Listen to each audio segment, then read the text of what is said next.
আসসালামু আলাইকুম। Hello guys, কেমন আছেন? আশা করি সবাই ভালো আছেন। আজকে আপনাদের সাথে শেয়ার করব কলার মোচার রান্না। দেখেন, আমি এটা কলার মোচা নিয়ে এসেছি। এখন এটাকে সুন্দর করে বেছে নেব একটা একটা করে।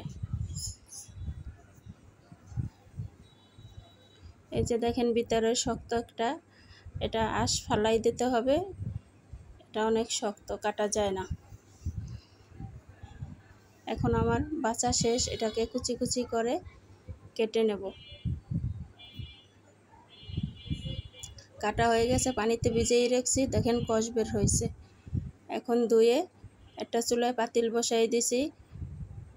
পরিমাণ মতো হলুদ দিয়ে এখন হালকা করে সেদ্ধ করে নেব, যাতে কলার মোচাগুলো কালো না হয়ে যায়।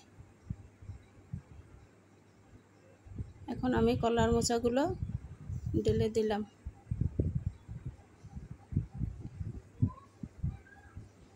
সেদ্ধ করা শেষ, ছেঁকে নিলাম। অনেক সুন্দর একটা কালার, একটুও কালো হয় নাই। চুলায় একটা প্যান বসিয়ে দিলাম, পরিমাণ মতো তেল দিয়ে দিলাম।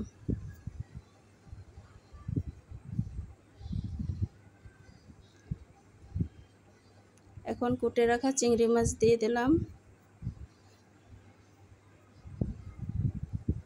স্বাদ মতো লবণ, হালকা একটু হলুদের গুঁড়া দিয়ে দিলাম। এটাকে এখন সুন্দর করে নাড়াচাড়া করে ভেজে নেব। পেঁয়াজ কুচি, কাঁচামরিচ কাটা দিয়ে দিলাম।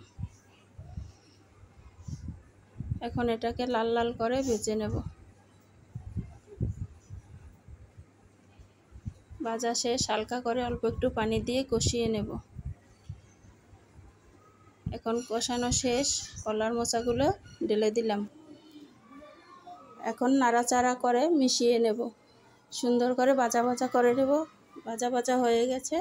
দেখেন, অনেক সুন্দর একটা কালার আসছে। আমার ভিডিওটা যদি ভালো লেগে থাকে তাহলে লাইক, কমেন্ট, শেয়ার করে নিত্য নতুন ভিডিও পেতে আমার চ্যানেলটাকে সাবস্ক্রাইব করে রাখেন। আল্লাহ হাফেজ।